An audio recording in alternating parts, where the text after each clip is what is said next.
I was having problems breathing, and it got to a point where it was, I could hardly walk 10 or 20 steps without having to catch my breath. Every day, I would pull into the garage, and I'd sit there for a few minutes and think, I wonder if he's going to be alive when I walk in that door. He is the person I've tried to emulate for my entire life. End-stage heart disease carries roughly about an 80% mortality at 1 year. It's a killer. It has the equivalent mortality of pancreatic cancer and lung cancer. They had a what they call a VO2 test. He says, I really did good on that test. I know that I can start walking the canal with you come spring. Then Dr. Chen came in and told me otherwise. He says, you are a candidate for heart transplant. And just tears start coming out of my eyes and everything. At 3 o'clock in the morning, the nurse came in, just woke me and said that the doctor's on the phone, he'd like to talk to you. And my mother comes in to wake me up, which is silly because I don't think I'd slept. And she says, they've got a heart for your father. I took the most difficult photograph of my life, and that was the photograph of my father and mother sharing a kiss before they wheeled him into surgery. It's just miraculous, what this all means. Of course, I've seen 42 years of wedding anniversaries, and of course, our daughter getting her doctorate. I gave the graduation speech for the doctoral students that day. Every time I looked over and spotted my father, I know from the video, my voice cracks, and I have to try and take a breath and not have tears stream down my face. Norman can do anything now, he can go on vacation and drive long distances and take out the garbage.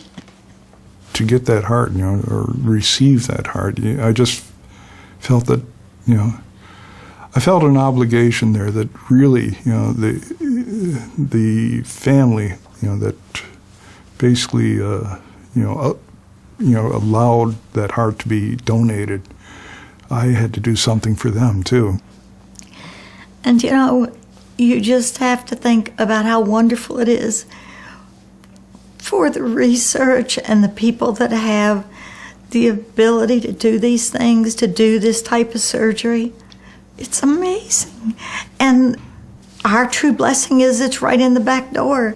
It's given Norm the chance to do so much more. He's done a lot for the medical center, for the people that have helped him out. I'm here because of research that was done.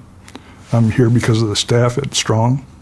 We do our science in hopes that we are treating patients in the end. The hope is that we can better design drugs, better design things that the clinician would use at the bedside to help a patient. This is a very difficult time to raise money for basic research. It's not a brick building that's standing there that someone can see. It's not a piece of equipment. It's the creative process of the mind that leads to a transformational event. Giving has a huge impact on our research. For our clinical researchers like Art Moss, giving money means that we can enroll more patients in trials and test our therapies. For people in the Abt Cardiovascular Research Institute, giving also has a huge impact, especially in this era where funds are tight. Basic research isn't exactly Hollywood entertainment.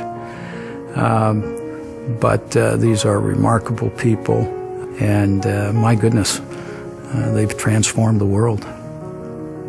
There just aren't words enough to say how blessed this community is, and how blessed we feel.